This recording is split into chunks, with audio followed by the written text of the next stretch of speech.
ಎಲ್ಲರಿಗೂ ನಮಸ್ಕಾರ. ನಾನು ನಿಮ್ಮ ಪ್ರೀತಿಯ ನವೀನ್ ಕುಮಾರ್. ಶ್ರೀ ಉರಿಮಸನಿಕಮ್ಮ ದೇವಿ ಎಲ್ರಿಗೂ ಒಳ್ಳೇದು ಮಾಡಲಿ ಅಂತ ಹೇಳ್ತಾ, ಇವತ್ತಿನ ವಿಚಾರ ಬಂದು ಇಲ್ಲಿ ನೀವು ನೋಡ್ತಿರ್ಬೋದು.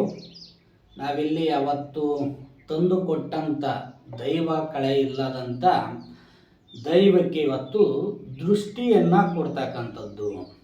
ಸೊ ಏನು ನಾವು ದೃಷ್ಟಿಯನ್ನು ಕೊಡ್ತಕ್ಕಂಥದ್ದು ಅಂತಂದಾಗ, ದೇವರಿಗೆ ಕಣ್ಣ ದೃಷ್ಟಿಯನ್ನು ಕೊಡುವಂಥದ್ದು. ಸೊ ಇದು ಕೊಡಬೇಕು ಅಂತಂದಾಗ ನಾವಿಲ್ಲಿ ಈ ದೇವರಿಗೆ 10 ತುಪ್ಪದ ದೀಪವನ್ನು ಒಂದೊಂದಾಗಿ ಇಲ್ಲಿ ಜೋಡಿಸ್ತಿರ್ತಕ್ಕಂಥದ್ದನ್ನು ನಾವಿಲ್ಲಿ ಮಡಗಿದ್ದೀವಿ.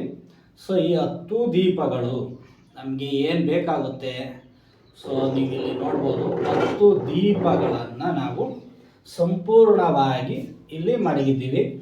ಮತ್ತು ಈ ದೋಷ ಏನು ಈ ಕಣ್ದೃಷ್ಟಿಯನ್ನು ಮಾಡಿದ ನಂತರದಲ್ಲಿ ನಮಗೆ ಬೇಕಾಗಂಥದ್ದು ಈ ರೀತಿಯಾಗಿ ಒಂದು ಹೋಮದ ಕುಂಡ. ಸೊ ಯಾಕೆ ಅಂತಂದರೆ ಒಂದು ದೃಷ್ಟಿ ದೋಷ ಕೊಡಬೇಕಾದಾಗ ನಾವು ಹೋಮವನ್ನು ಮಾಡುವಂಥ ಸಮಯದಲ್ಲಿ ಇವೆಲ್ಲ ಬೇಕಾಗ್ತಕ್ಕಂಥದ್ದು. ಸೊ ಇದು ಕಟ್ಟು ಮಂತ್ರಗಳನ್ನು ಹೇಳಿ ಇದಕ್ಕೆ ನಾವು ಕೊಟ್ಟಾಗ ಖಂಡಿತವಾಗಿಯೂ ಇದರಲ್ಲಿರ್ತಕ್ಕಂಥ ನೆಗೆಟಿವನ್ನು ನಾವು ತೆಗಿಬೋದು. ಸೊ ಈಗ ನೀವು ಇಲ್ಲಿ ನೋಡ್ತಿರ್ಬೋದು, ಇದನ್ನು ಸುಮಾರು ದಿವಸಗಳ ಕಾಲ ನಾವು ಏನು ನವಧಾನ್ಯಗಳು ಮತ್ತು ಜಲವಾಸ ವಸ್ತ್ರವಾಸವೆಲ್ಲ ಮುಗಿಸಿ ಈಗ ಒಂದು ಸಣ್ಣದಾಗಿ ಒಂದು ದೃಷ್ಟಿಯನ್ನು ಕೊಡ್ತಕ್ಕಂಥದ್ದು.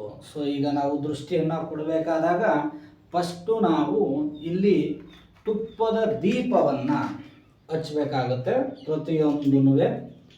ಸೊ ಒಂದೊಂದಾಗಿ ನಾವು ಹಚ್ಚಿದಾಗ ಅದರಲ್ಲಿ ಇರ್ತಕ್ಕಂಥದ್ದು ಪವರು, ಅಲ್ಲಿ ಎನರ್ಜಿ ಅದಕ್ಕೆ ಫಾರ್ಮ್ ಆಗ್ತದೆ.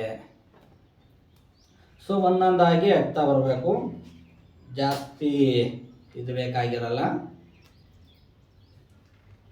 ಈ ರೀತಿಯಾಗಿ ಒಂದೊಂದಾಗಿ ನಾವು ಹಚ್ತಾ ಬಂದಾಗ ಅಲ್ಲಿ ದೇವರಿಗೆ ದೃಷ್ಟಿಯನ್ನು ಕೊಡ್ತಕ್ಕಂಥದ್ದು ಅಲ್ಲಿ ನಮಗೆ ಕರೆಕ್ಟಾಗಿ ಇರ್ತಕ್ಕಂಥದ್ದು.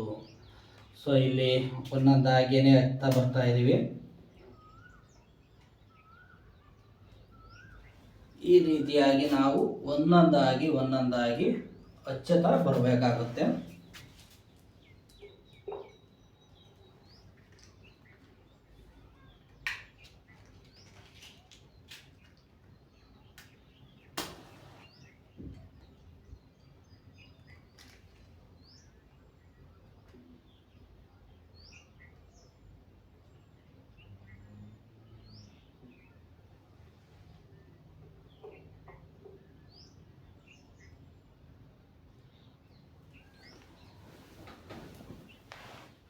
ಸೊ ಇಲ್ಲಿ ನೋಡೋದ್ರಲ್ಲ ನೀವು, ಈ ರೀತಿಯಾಗಿ ದೇವಿಗೆ ಪ್ರತಿಯೊಂದು ದೀಪವನ್ನು ಹಚ್ಚಿದಾಗ ಇಲ್ಲಿ ನೀವು ನೋಡ್ತಿರ್ಬೋದು, ಆ ಬೆಳಕಿಗೆ ನಾವು ಈ ರೀತಿಯಾಗಿ ಒಂದೊಂದು ದೀಪವನ್ನು ನಾವು ತಗೊಂಡು ಪ್ರತಿಯೊಂದು ದೀಪದಿಂದ ದೇವಿಗೆ ನಾವು ಒಂದು ದೃಷ್ಟಿಯನ್ನು ತೋರಿಸ್ಬೇಕಾಗತ್ತೆ.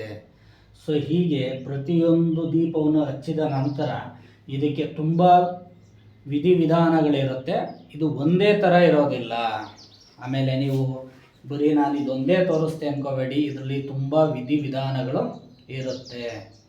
ಸೊ ಈ ರೀತಿಯಾಗಿ ನಾವು ಸುತ್ತಲೂ ನಾವು ದೀಪಗಳನ್ನು ಹಚ್ಚಿ ಇದಕ್ಕೆ ನಿಂಬೆಹಣ್ಣು, ತೆಂಗಿನಕಾಯಿ ಬಲಿಗಳನ್ನು ಕೊಟ್ಟು, ಕುಂಬಳಕಾಯಿ ಬಲಿಯನ್ನು ಕೊಟ್ಟು, ಹೀಗೆ ಪ್ರತಿಯೊಂದು ನಾವು ಒಂದೊಂದಾಗಿ ನಾವು ನೋಡ್ತಾ ಬಂದಾಗ ಮಾತ್ರ ಇದಕ್ಕೆ ದೃಷ್ಟಿ ಹರಿತಕ್ಕಂಥದ್ದು.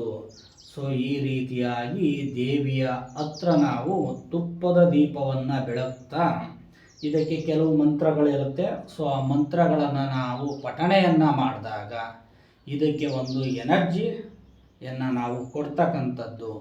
ಸೊ ಮುಂದಿನ ವಿಡಿಯೋದಲ್ಲಿ ಏನು ಈ ದೀಪ ಆರಾಧನೆ ಮುಗಿದ ನಂತರದಲ್ಲಿ ನಾವು ಮುಂದೆ ಮಾಡ್ತಕ್ಕಂಥ ಇನ್ನೊಂದು ಸಣ್ಣ ವಿಡಿಯೋವನ್ನು ನಾನು ನಿಮಗೆ ತೋರಿಸ್ತಾ ಹೋಗ್ತೀನಿ. ಅದು ದೃಷ್ಟಿ ಕೊಟ್ಟಾದಮೇಲೆ ಮತ್ತೆ ಇದು ಹೂ ಕೊಡುವಂಥದ್ದು, ಹೂವು ಹೇಗೆ ಪ್ರಸಾದವಾಗಿ ನಮಗೆ ನೀಡುತ್ತೆ ಆ ಕೆಲಸ ಆಗುತ್ತಾ ಇಲ್ವೋ ಅನ್ನೋದನ್ನ ಸೂಚನೆಯನ್ನು ಹೇಗೆ ನಮಗೆ ತಿಳಿಸಿ ಕೊಡುತ್ತೆ ಅನ್ನೋದನ್ನು ನಾನು ನಿಮಗೆ ಮುಂದಿನ ವಿಡಿಯೋದಲ್ಲಿ ತಿಳಿಸ್ತೀನಿ. ಸೊ ಅಲ್ಲಿವರೆಗೂ ನಮ್ಮ ಯೂಟ್ಯೂಬ್ ಚಾನಲ್ಗೆ ಸಬ್ಸ್ಕ್ರೈಬರ್ ಆಗಿ ಅಂತ ಹೇಳ್ತಾ, ಈ ವಿಡಿಯೋನ ಆದಷ್ಟು ಶೇರ್ ಮಾಡಿ ಅಂತ ಹೇಳ್ತಾ ಈ ವಿಡಿಯೋ ಮುಗಿಸ್ತಾ ಇದ್ದೀನಿ. ಎಲ್ಲರಿಗೂ ಒಳ್ಳೆಯದಾಗಲಿ. ನಮಸ್ಕಾರ.